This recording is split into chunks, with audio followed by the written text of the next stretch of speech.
नमस्कार दोस्तों, स्वागत है आप लोगों का मेरे Umesh Bajpai blogs YouTube channel में। दोस्तों, आज के इस वीडियो में हम आए हैं अपने गांव के 4 किलोमीटर की रेंज में गांव है नौसारा, जो वहां के आचार्य योगेश शुक्ला जी के नाम से हैं, इनका नाम है। और इन्होंने जो है यहाँ पे गुरुकुल खोला है और यहाँ गुरुकुल काफ़ी अच्छे से चलाते हैं। और बाकी इनके विषय में हम आपको इनसे खुद जानकारी करके पूछकर आप लोगों को दिखाते हैं। हाँ, तो भैया जो है हर हर महादेव। नमस्कार, हर महादेव। और आप जो है ये बताइए कि मतलब कि पहले तो आप गुरुकुल के विषय में बताइए, उसके पहले आप मतलब कि शिक्षा वगैरह क्या क्या किए, जी। और गुरुकुल का आपका दिमाग कैसे का कहाँ से आया कि हम जो है अपने गांव में गुरुकुल खोलेंगे। जी। और वो काफ़ी जानकारी आपसे जो है जी, आप इस विषय में एक प्रश्न करके हाँ उनको निपटाते हैं। इस विषय तो में पहले जो तो है गुरुकुलों को जानते हैं। इसके विषय में मतलब हमारा एक दुर्भाग्य है कि हमें ये प्रश्न उत्तर देना पड़ रहा है कि गुरुकुल क्या होते हैं। हाँ पर कोई नहीं, जानकारी के लिए हमें बताना ही पड़ेगा। एक बार खो गए तो दोबारा लाने के लिए तो बताना पड़ेगा ना कि हाँ पहले हाँ क्या हाँ होते हैं। हाँ अनादिकाल से हमारे यहाँ पर ज्ञान को एक व्यक्ति से दूसरे व्यक्ति में ट्रांसफ़र करने के लिए गुरु शिष्य परंपरा बनाई गई। आप दुनिया के किसी भी संस्कृति के बारे में पढ़ें तो आप पाएंगे कि सबसे पुरानी पद्धति जो ज्ञान के आदान प्रदान की है वह गुरु शिष्य परंपरा ही है। हाँ गुरु शिष्य हमारी सनातन जो है। हाँ, हमारी सनातन परंपरा गुरु शिष्य परंपरा ही है।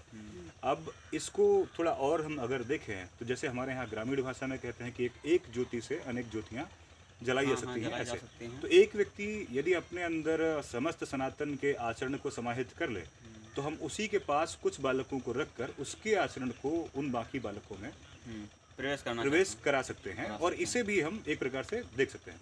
तो इसे भी गुरु शिष्य परंपरा ही कहेंगे। दूसरा, अब जैसे हम अगर किसी परिवार के बारे में पूछें तो आप उससे पूछते हैं कि आप किस कुल के हैं। तो फिर आप बताएंगे कि भाई हम रघुकुल से आते हैं, हम यदुकुल से आते हैं। जिसका तो जो कुल है वो बताता जो है। गुरु का कुल होता है, जो गुरु के अनुयायी मानने वाले, उसकी तरह व्यवहार करने वाले जो बालक होते हैं वो गुरुकुल होता है। तो गुरुकुल एक केवल कुछ घंटों की अवधि नहीं है, यह पूरे बालक के मस्तिष्क पर प्रभाव डालने वाली तकनीक है। तो हम कुछ एक वर्षों को उसे अपने पास रख करके उसे समस्त सनातन के आचरण संबंधी, व्यवहार संबंधी, ज्ञान संबंधी नियम सिखाते हैं। ऐसी एक जगह को हम गुरुकुल कहते हैं। हाँ, अब दूसरा कि मेरी शिक्षा कैसे हुई, तो आप जानते हैं कि हम यही गांव में रहे, इन्हीं गांव के आसपास के विद्यालयों में पढ़े। तो हम नैकौले शिक्षा से ही पढ़े और इसीलिए जान पाए कि गुरुकुल कितना आवश्यक है। ठीक है। हाँ, उसमें क्या हुआ कि पारंपरिक रूप से मुझे अपने बाबा से पौरोहित्य कर्म की शिक्षा मिली और नाना हमारे हेडमास्टर रहे। तो उससे दोनों साइड से पुस्तकों का एक जखीरा, एक पूरा बड़ा भंडार हमारे घर पे रहा। गीता प्रेस की, कल्याण आदि की पुस्तकें हमारे घर पे जन्म से ही थी। तो वो पढ़ते पढ़ते अभी भी हैं। अभी पुस्तकालय अभी तो अपना जी, अभी तो गीता प्रेस में जितनी हिंदी में किताबें छपती हैं वो सारी हमारे पास हैं। जी, तकरीबन क्या पैसे में क्या बोला। ठीक है।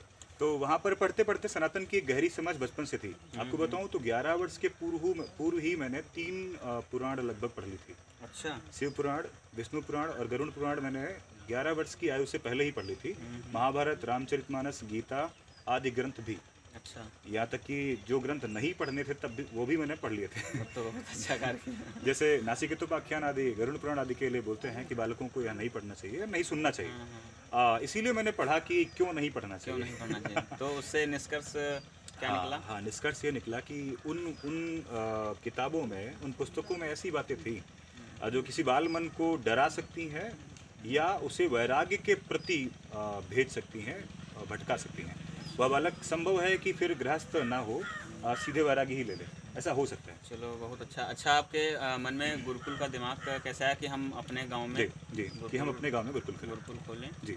और जी, अभी क्या ये यात्रा ऐसे नहीं आई गुरुकुल तक, या यूँ पहले दिन मैंने चुन नहीं लिया कि गुरुकुल ही खोलना है। मेरी जो शिक्षा हुई, जो ग्रेजुएशन मेरा हुआ, वो कानपुर में 3 वर्ष रुका मैं। और फिजिक्स, केमिस्ट्री और मैथ से एक अच्छी शिक्षा मैंने वहाँ पर प्राप्त की। और आंग्ल भाषा, कंप्यूटर आदि के साथ में कोर्स भी मैं करता रहा। उसके साथ ही मैं यूपीएससी का एक एस्पिरेंट रहा हूँ और इसके लिए भी प्रिपरेशन की। उस टाइम पे सिस्टम से एक कनेक्शन फील हुआ कि सिस्टम में जा कर के चीज़ों को बदलना है और समाज में कुछ सुधार करना है। ये सब के साथ होता है, हम सब के साथ, कि समाज में कुछ तो करना है पर तरीका नहीं पता। पढ़ाना स्टार्ट किया जब मैं बीएससी सेकेंड ईयर में था अपने, तो पढ़ाना शुरू किया। और उस पढ़ाते पढ़ाते 2 वर्ष वहाँ पर और 6 वर्ष यहाँ पर, यानी 8 वर्ष पढ़ाया मैंने। इस पूरी पढ़ाई के पीछे मैंने देखा कि हम कुछ घंटे लेकर के बालक को पूरा ठीक नहीं कर सकते। हाँ, नहीं कर सकते। ये पक्की बात है भाई। बालक 6 घंटे हमारे सामने गाली नहीं देता, इट डजंट मीन दैट वो गाली ही नहीं देता। वो हमारे सामने एक बढ़िया नैतिक बनने का आचरण ढूंढ दिखाता है, पर पड़ोस में जाकर फिर वो गड़बड़ करता है। तो मुझे ये लगा कि क्यों ना हम उसे और अधिक समय के लिए अपने पास रखें। फिर एक चीज़ यह हुई, फिर यहाँ से भी समस्याएं हैं। मुझे समस्या यहाँ पर हुई कि जो हम जो पढ़ाते जा रहे हैं या हम लोग जो पढ़कर आए हैं वो कितना रेलेवेंट है, समसामयिक है। तो वो समसामयिक तो बिल्कुल नहीं है। हमारी अधिकांश पुस्तकें 60 साल पहले लिखी गई और आज भी हम पढ़ रहे हैं। कंप्यूटर का बड़ा वाला मॉडल आकर के समाप्त हो गया, पर हमारे पुस्तकों में अभी भी वो जागृत है। ये कीबोर्ड होता है, ये माउस होता है, ये हार्ड डिस्क होती है। मतलब वो इररिलेवेंट है, वो समसामयिक नहीं है। एक सिलेबस से चिढ़ रही मुझे। दूसरा, एक क्षेत्रीयता नहीं है हमारी किसी भी पुस्तक में। हमारे क्षेत्र का कुछ नहीं। हाँ, नहीं है कुछ नहीं। हमारे यहाँ कैसी मिट्टी होती है, हमें कौन सी खाद डालनी चाहिए, हमारी कृषि में क्या होना चाहिए, हमारे यहाँ औषधियाँ कौन सी हैं, हमारी लोक परंपराएं क्या हैं, हमारी कुल परंपराएं क्या हैं, कुछ नहीं। कुछ भी नहीं। आप गांव में रहने वाले बालक को सिखाते हैं कि अमोनिया कैसे बनाते हैं। नाइट्रोजन जिसने ज़िंदगी में कभी नहीं देखी, उसे आप बताते हैं कि नाइट्रोजन और हाइड्रोजन डाल के अमोनिया बनाते हैं, जिससे उसका कोई वास्ता भी नहीं है। आप अयस्कों का सांद्रण, अयस्कों का प्रगलन आदि उसे पढ़ाते हैं, तो जीवन में कभी न देखता है न प्रयोग करता है। किसी में उपयोग है ही नहीं, किसी में उपयोग नहीं है, कुछ नहीं है नहीं। कहीं पर है, किसी एक कहीं प्रयोगशाला पर में है, पर वो मेरे लिए तो नहीं है, कम से कम। तो मुझे अपनी शिक्षा से यहाँ की स्थिरता नहीं मिली और नहीं दिखी, तो हमें फिर तो कोई दूसरी प्रणाली देखनी ही थी। तो मुझे समझ आया कि फिर दूसरी कौन थी। तो हमने देखा कि कैसे हमारे वैदिक काल में, वैदिक काल दरअसल कोई ऐसा नहीं था कि आज से आज तक का काल वैदिक काल है, पर जब वैदिक परंपराएं मानी जा रही थी उस काल को हम वैदिक काल कहते हैं। तो उस टाइम पर बेरोजगारी शून्य थी, अशिक्षा शून्य थी, मेडिकल के लिए कोई फीस नहीं थी, न्याय के लिए कोई फीस नहीं थी, शिक्षा के लिए कोई फीस नहीं थी। तो ये बेस्ट एरा है। आज ये तीनों दुनिया के सबसे बड़े इंडस्ट्री हैं। सबसे ज़्यादा जो धनोपार्जन होता है वो इन्हीं 3 व्यवसायों से होता है। और हमारे यहाँ निःशुल्क थे।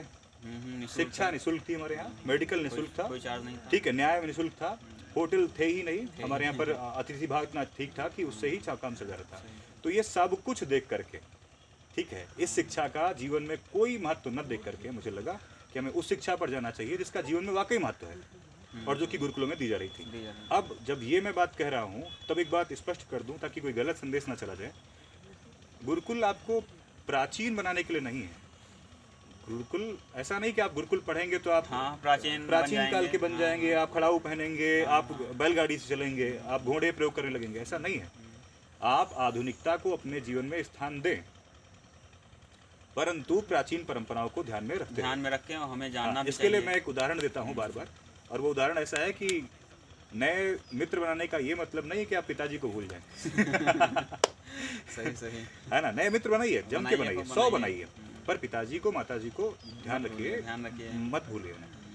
हमारे जो है सनातन संस्कृति के जो भी प्राचीनतम नियम आचरण में उन्हें रखिए, और आप देखेंगे कि अच्छा, ऐसा भी नहीं कि आप अंधभक्ति फॉलो करके आ जाएं।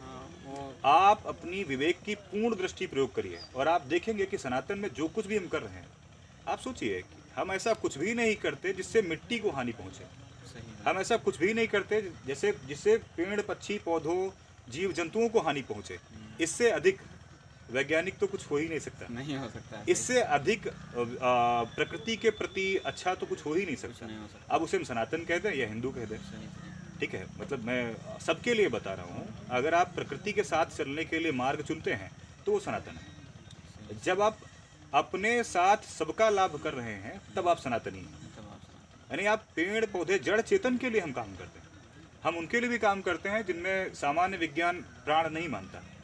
हम परतों तक की पूजा करते हैं जिनमें सामान्य विज्ञान प्राण नहीं मानता, लेकिन हम उसकी भी पूजा करते हैं, सिखाता है। हाँ, कि हम उनकी पूजा करें। हम नदियों की पूजा करते हैं। हम इस संसार के प्रत्येक प्राणी मात्र की पूजा करते हैं और उसे समता की दृष्टि से देखते हैं। जी। तो आप जो है मतलब गुरुकुल खोले कितना समय हो गया और विद्यार्थी वगैरह कितने तक आते हैं अभी फ़िलहाल? जी, ये आज से शुरू हुआ कुछ 5 वर्ष पूर्व। अच्छा। गुरुकुल मतलब किसे आप मानते हैं, तो उस हिसाब से बताऊं। जैसे अभी मैं उसे कोचिंग बोल दूं कि मैं घर पर कोचिंग पढ़ा रहा था, ठीक है, लेकिन वो कोचिंग नहीं था। 5 वर्ष पूर्व जब मैंने अपने संस्थान का नाम देना चाहा, तो मैंने उसे गुरुकुल तभी बोल दिया। मैंने उसे गुरुकुल, मेरे पास रजिस्ट्रेशन है उसका, अच्छा। कि गुरुकुल नाम से मैंने वो शाखा खोली। कोई शिक्षण संस्थान, कोई इंस्टीट्यूट नाम नहीं, हाँ, हाँ। गुरुकुल रखा। क्यों? क्योंकि एक गुरु जो बालकों में गुण जागृत करे, गुणों के प्रति जो काम करे, वो गुरु है।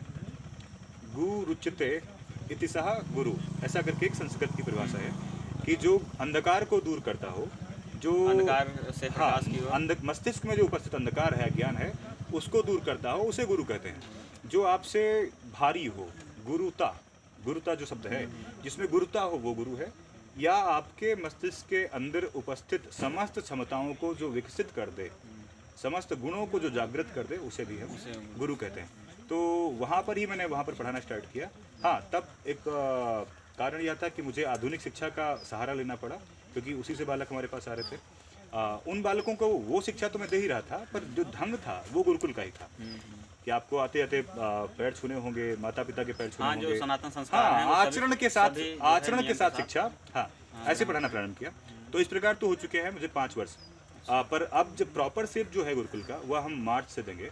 अभी वो वाला स्टार्ट नहीं हुआ है। हाँ, हाँ। जिस प्रकार का हम चाहते हैं, जो कि एक पर्याप्त स्वरूप है गुरुकुल का, जो जैसा कि मानक है हमारे, उस हिसाब से हम संभवतः मार्च से? चैत्र से, हाँ, प्रारंभ करेंगे। हाँ, जी, चलो, चैत्र वही जो है चैत्र, हाँ, नए वर्ष से। नए वर्ष से प्रारंभ करेंगे।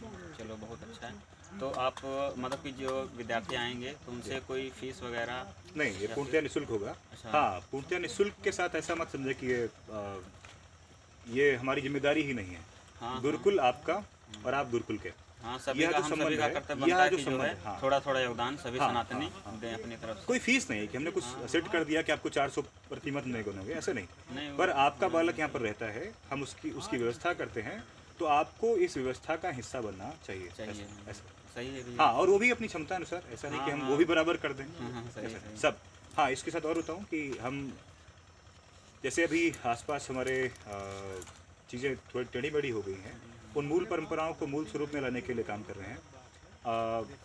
एक चीज़ जो ध्यान रखनी है मुझे, कि यहाँ पर हम जब बात कर रहे हैं, तो ये समस्त सनातनियों के लिए है। हाँ, सभी के लिए। समस्त सनातनियों के समस्त लिए, सनातनी। हर वर्ग से यहाँ पर बालक आएंगे और वो शिक्षा पाएंगे। किसी जाति विशेष किसी के लिए जाति नहीं। के हाँ, लिए ये भी कोई अच्छी ऐसी बात है। पाबंदी नहीं है। हाँ, क्योंकि क्योंकि हिंदू धर्म में सभी सनातनी हैं, बिल्कुल तो सनातनी, उसमें जो है कोई जाति विशेष रही नहीं। हम सब ऋषि पुत्र हैं, हम सब ऋषियों की संतानें हैं, सही, इसमें सही। कोई कोई कोई वो कोई नहीं। संदेह नहीं। सही, जी, सभी को आना चाहिए और जी, जो है जी, गुरुकुल में अध्ययन करें। जी। और आप जो है ये आप अपने ही खेत में हाँ, बनवाए हैं? ये मेरे पिताजी ने ही ये खेत दिया, मेरा तो क्या ही है। तो इसमें उनकी उदारता है कि उन्होंने यह भूमि मुझे गुरुकुल के रूप में प्रयोग करने के लिए दी। अच्छा, चलो, बहुत बहुत बढ़िया। तो फिर आप सनातन धर्म का एक प्रचार ही मान लीजिए कि जो है। गुरुकुलों को लेकर बताऊं, सनातन यदि भवन होता तो गुरुकुल उसके स्तंभ होते। हाँ, सही है। आप कुछ भी कर रहे हैं, वो आपके माइंड में सेटअप हुआ आपकी एजुकेशन से। तो एजुकेशन तय करती आपकी है। जब हाँ, अच्छी ये। है तो सनातन को पुष्ट करने के लिए हमें हजारों हजार गुरुकुल चाहिए ही है, जैसे कि पहले थे। ठीक, गुरुकुलों को लेकर एक और बताऊं कि जैसे फिर से अभी इस पॉइंट पर और ध्यान देना है। लोगों को लगता है गुरुकुल भेजते ही बालक उनका ओल्ड फैशन्ड, ऑर्थोडॉक्स, रूढ़िवादी, प्राचीन काल वाला हो जाएगा। ऐसा नहीं है। वह सारे खेल खेलेंगे, वह सारे यंत्र प्रयोग करेंगे, वह सारी आधुनिक तकनीकी प्रयोग करेंगे। वह इस समय के इन व्यक्तियों से अधिक आचरण संबंधी अच्छे होंगे, वह नैतिक होंगे, वह निष्ठावान होंगे, वह समाज को लेकर, धर्म को लेकर, राष्ट्र को लेकर, परिवार को लेकर जागृत होंगे और उसके प्रति कर्तव्यवान भी होंगे, जो कि अभी हमारी आधुनिक शिक्षा नहीं सिखाती। हमारी आधुनिक शिक्षा पर्यावरण पर निबंध तो लिखवाती है, पर पेड़ कटने पर कोई आपत्ति नहीं करती। यहाँ तक कि मैं आपको बताऊं कि आप एक ऑफिसर बने, फॉरेस्ट ऑफिसर आप बन गए, और आपने बढ़िया निबंध लिखा था कि पर्यावरण के संरक्षण पर, फिर आपको काम ही मिलेगा कि पेड़ कटवाने हैं। ठीक है। तो एक तो यह, दूसरा बताऊं कि आपको यह वाली शिक्षा समाज से काट कर ही सिखाती है कुछ। आप अगर विद्यालय में होता है ऐसा कि अगर आपको पढ़ना है तो 10 घंटे पढ़िए, आप कमरा बंद कर लीजिए, बिल्कुल अलग कर लीजिए। जिस दिन आपने वो कमरा बंद किया, आप समाज से अलग हो गए, और वो समाज से अलग होना आपका फिर जीवन भर रहता है। मैंने किसी भी ऐसे अधिकारी को नहीं देखा अपवाद ठीक है, जो ग्राउंडेड हो, जो जमीन के लोगों से एक्चुअली जुड़ पाया हो, ऐसा नहीं हो पाता, नहीं हो पाता। क्योंकि वो समाज से फिर अपने आप को भिन्न मानता है, फिर वो अपने आप को समाज का अंग नहीं मानता। तो आप मतलब कि अपने गुरुकुल में थोड़ा थोड़ा अभी स्टार्टिंग से हाँ, अभी से जो ही, भी हाँ, जो भी होना है। देखिए, मैं फीता काट करके प्रारंभ करने में विश्वास नहीं करता, तो हम जैसे जब जिस अवस्था में हैं वैसे ही प्रारंभ करते हैं। हमारा गुरुकुल 3 प्रकार से काम करेगा।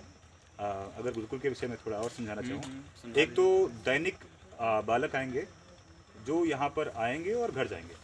हम उनका पूरा दिन लेंगे यहाँ पर और उनसे विविध प्रकार के कार्य यहाँ पर करवा जाएंगे। पठन पाठन तो होगा, उसके साथ में जो प्रायोगिक कर्तव्य है वह भी करेंगे। खेल हो गए, कुछ सीखना रहा लाइव, जैसे खेत को लेकर है तो उन्हें हम खेतों में ही सिखाएंगे। हमें क्यों बताना कॉपी पर कि यहाँ पर ये होता है, वहाँ पर ये होता है, नहीं नहीं, हम उसे वहीं पर सिखाएं। एक हिस्सा गुरुकुल के बालकों का, न्यूनतम हिस्सा यहाँ पर आवासीय रहेगा, जो यहीं पर रुकेंगे 365 दिन हमेशा। तो वो रुक कर के पढ़ाई करेंगे, या वो हिस्सा होगा जो अल्पतम होगा, लाइक हम 5 से 7 से 11 से ही प्रारंभ करेंगे, जितनी हमारी क्षमता बनती है। और एक तीसरा हिस्सा होगा उन व्यक्तियों के लिए, उन परिजनों के लिए जो बाहर रहते हैं और उन्हें लगता है कि गुरुकुल में कैसे पढ़ाएं, हम पूरा वर्ष नहीं दे सकते, हम गांव में आके रुक नहीं सकते, उनके लिए हम 15 दिन के और 1 महीना के शिविर वाले कार्यक्रम भी आयोजित करेंगे। उन शिविरों में हम उन्हें, अब वर्ष भर का तो नहीं, पर हाँ सामान्य जितना उन्हें पता होना चाहिए ज्योतिष के विषय में, उनके जीवन में ज्योतिष की आवश्यकता, उन 15 से 30 दिन में आप हाँ कंप्लीट एक क्रैश कोर्स जैसे बोले ना आधुनिक में, क्रैश कोर्स वैसा उन्हें देंगे। और उसमें से हम हर एक सप्ताहांत पे, जैसे हमने 15 दिन का कोर्स किया, तो उसमें 2 सप्ताहांत पे उन्हें हम सारे उनके प्रश्न भी हल करेंगे, जो भी अभी उनके मन में प्रश्न रहते हैं कि उन्हें बताए जाते हैं, धर्मियों द्वारा उन्हें समय समय पर उनके धर्म के प्रति संदेह दिए गए हैं, उन सब संदेहों को भी हम हल करेंगे। किसी भी प्रकार के उनके प्रश्न भी उसमें हम हल करेंगे। जी, चलो बहुत बढ़िया। जी, यहाँ के विद्यार्थी केवल एक पुस्तकीय शिक्षा तक नहीं, जो भी इस धरातल पर है, जो भी है वास्तविकता रहेगी, खेल, वनस्पति, वाद्य यंत्र, आधुनिक तकनीकी, जीवन के अलग अलग हमारे सनातन धर्म में होती थी, जी, टोटल वही प्राचीनतम वाली जी, बिल्कुल रहेगी। बिल्कुल बिल्कुल बिल्कुल, चलो बहुत बिना किसी छेड़छाड़ के, बिल्कुल वैसा ही जैसा था वही बहुत था। उतना भी हम कर लें तो बहुत है, ठीक है। उसी को ध्यान में रखते हुए एक प्रारंभ है ऐसा। चलो बहुत अच्छा आपका प्रारंभ है, और आप प्रयास के साथ लगे रहिए। और जो है हम सभी को, जो है सनातनी जितने हैं, सभी का कर्तव्य है कि जो है अपने सनातन धर्म के विषय में प्रचार प्रसार करें और अपने सनातन धर्म को मजबूत करने की एक मतलब जो भी प्राचीनतम थी, वो हमारा जो है सनातन धर्म बहुत ही महान है। उससे सर्वोपरि कोई अन्य धर्म नहीं, अन्य धर्म है ही नहीं कोई। अपना जो सनातन प्राचीन है और यही महान है, सर्वोपरि है। तो हमें जो है, हम सभी को अपने धर्म के पक्ष में रहना चाहिए और बिल्कुल काम करना चाहिए, बिल्कुल काम करना चाहिए। और प्राचीनता जो है, प्राचीनतम जो भी है, बहुत ही नहीं, हमने अभी क्या ना आधुनिकता के परिणाम भी तो देखे ना हमने। अभी देखें कि कितना पृथ्वी को 60-70 वर्ष में जितना हमने प्रभावित किया, उतना यह 700 वर्ष में नहीं हुई थी। सही। 70 वर्ष में जितनी प्रजातियां जीव जंतुओं की समाप्त हुई, इतना पिछले 700 वर्ष में समाप्त नहीं हुई थी। क्या इसे हम आधुनिकता कहते हैं? नहीं, आधुनिकता हमने हवा, मिट्टी, पानी, किसी को शुद्ध नहीं छोड़ा, क्या इसे हम आधुनिकता कहते हैं? सही। आप सीखिए हमारे बुजुर्गों से, जो करोड़ों वर्ष इस पृथ्वी पर रहे बिना इसे गंदा किए। तो उन परंपराओं को हमें फिर से जागृत करना होगा, क्योंकि हम अंतिम पीढ़ी हैं जिनके पास सुधार का मौका है। इसके बाद किसी के पास मौका भी नहीं होगा। देखिए, नदी तालाब से हम कुएं, नल से बोतल तक आए, बोतल अब वो ठीक है, बोतल तक हम आ गए हैं। अब बोतल के बाद विकल्प क्या होगा, ये हमें देखना होगा। सही। सबसे बड़े जो मानवता के सामने चैलेंज हैं, वो है मिट्टी, जल और वायु, क्योंकि इससे अधिक मूलभूत कुछ भी नहीं। आपको इनके संरक्षण के लिए तो काम करना ही पड़ेगा, और यह आपको सनातन सिखाता है, यही सिखाता है। हमने कभी बहुत बड़ी बातें नहीं की। हमने पहले भूमि के बारे में बात की, पहले हमने भोजन शयन के बारे में बात की, हमने दिनचर्या पर बहुत काम किया। हम कभी भी लंबे ख्वाबों पर नहीं गए कि हम आपको IAS बनाएंगे, PCS बनाएंगे, ऐसा नहीं। अब वो आप बन जाएंगे स्वयं ही। पहले आप 1 दिन की दिनचर्या साधिए, महीने भर आप दिनचर्या साधिए, आप वर्ष भर दिनचर्या साधिए, आपका आचरण एक बार पुष्ट हो जाए, फिर इस ब्रह्मांड में जितनी भी जॉब बनी है, जितने भी कार्य बने हैं, आप वह सब कर पाएंगे, ये पक्का है। तो जो है बहुत अच्छा रहा आपसे मिलकर। जी। और इस पर मैं आपका- चाहता हूँ कि क्षेत्र के जितने भी लोग हैं जिन्हें सनातन में रुचि है, सनातन के उत्कर्ष में जो सहयोग करना चाहते हैं, उन सबको आना चाहिए आगे। सभी को आना चाहिए। और ये कोई मेरा एक अकेला काम नहीं है। अकेला काम नहीं ठीक है, सही। ना ही अकेला सभी मेरा को काम है थोड़ा और ना थोड़ा ही मैं अकेला कर सकता हूँ। सहयोग करना चाहिए सभी को। जो जैसे जिस प्रकार से कर सके, आमंत्रित है, स्वागत है उनका, और आएँ और जुड़े। चलो बहुत बहुत अच्छा है आपका प्रयास जो है। किसी दिन देखते हैं, हाँ, देखते हैं। हाँ। कोई ये गिलहरी प्रयास है सनातन के उत्थान में, तो क्या होता है क्या नहीं होता है देखेंगे कभी। हाँ, सही। अभी तो करने से ही मतलब है। सही। जी। तो बहुत अच्छा रहा आपसे मिलकर और आपका परिचय बहुत अच्छा रहा और प्रयास आपका बहुत काफ़ी सराहनीय है। जी। और हम सभी को जो है अपने सनातन के पक्ष में रहना चाहिए और सभी लोग योगेश भैया से नौसारा आकर मिलें। और आपने कुछ अन्य नाम भी रखा है शायद अपनी तरफ से, किसका? अपने गांव का? नहीं नहीं, मुझे ऐसा ज्ञात हुआ कि देखिए अभी एक लॉजिकल बात बताता हूँ हाँ, आपको। हाँ। हमारे गांव में अधिकांश ब्राह्मण हैं, तो ब्राह्मण अधिकांश होने से इसका नाम कुछ ऐसा होना चाहिए था जो इससे मैच करता है। हाँ, ठीक है, अभी इसका नाम तमोरिया बुजुर्ग है। तमोरिया बुजुर्ग में जो बुजुर्ग शब्द है, अच्छा वो लिखावट है। हाँ, वो- अरेबिक शब्द है। अरेबिक का मतलब यह हुआ कि यह हमारा नहीं हो सकता। प्राचीन काल से तो ये नहीं रहा होगा, नहीं रहा होगा। क्योंकि वो भाषा ही कुछ वर्षों पुरानी है। सही सही। ठीक है, तो दूसरा नाम भी जो है नौसारा, वह भी अर्वाचीन है, अर्थात नया है। जब मैंने कुछ सूत्रों से जानकारी उठाई तो पता चला कि इस गांव का नाम ब्रह्मनगर था। अच्छा, जी। बहुत पहले। बहुत पहले इस गांव का नाम ब्रह्मनगर था अच्छा। और हम पुनः उसी नाम को लेकर आगे बढ़ने के लिए जा रहे हैं। देखिए, आपके पिताजी ने कुछ आपका नाम रखा हो तो मोहल्ले वालों को कोई अधिकार नहीं कि वो आपका नाम रख दें। बिल्कुल नहीं। आपको जाना चाहिए अपने पिताजी के नाम के साथ। सही सही, बिल्कुल जी। सही। तो वैसे ही इसे ब्रह्मनगर के साथ मैं आगे ले चल रहा हूँ। आई मीन्स हमारा एक समूह है जो मानता है कि हाँ, हमें वही बोलना चाहिए जो था नाम। तो ऐसा है जैसे भारत का इंडिया, ठीक है, नहीं भारत ही है, मेरे लिए भारत है, वो इंडिया नहीं है। इंडिया नहीं। आपके बोलने से नहीं होगा, भारत है। सही सही। भारत है और आर्यावर्त है। भारत है, आर्यावर्त है, हिंदुस्तान है, कोई आपत्ति नहीं, पर इंडिया से आपत्ति इंडिया नहीं हो सकता। हाँ, इंडिया नहीं हो सकता। लेकिन अब कोई नहीं, वो मैं किसी को नहीं रोकता, पर मैं तो स्वयं भारत प्रयोग करूँ ना। सही। जी, ठीक है। तो तो बहुत हाँ, आप फिर हम कभी एक सेशन रख सकते हैं। हाँ रख आप सकते हैं। कभी अब जो है जी। आना हाँ, बिल्कुल, जाना तो लगा ही रहेगा। बिल्कुल, बिल्कुल। और बहुत अच्छा रहा। और आपका यूट्यूब चैनल भी है? हाँ जी, मेरा राष्ट्रोत्थान धर्मार्थ न्यास के नाम से यूट्यूब पर चैनल है और अभी उस पर एक्टिविटी बढ़ गई है।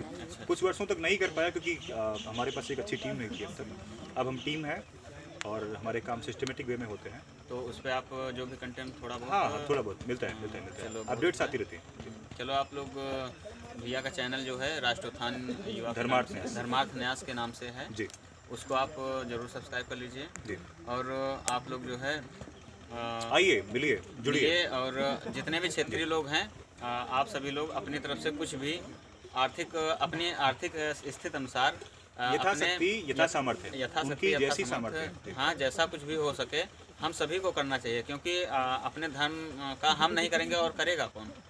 तो ये जो है अपनी सभी लोग आकर मिलिए और इनसे जो भी संपर्क करना हो और जो अपना योगदान कर सकें अपने धर्म के लिए सभी लोग करें। जी। और आज का वीडियो यहीं तक। अभी जो है थोड़ा यहाँ का भी दृश्य आप लोगों को दिखा देते हैं और आप जो है बहुत बहुत धन्यवाद। जी, धन्यवाद। हर हर महादेव।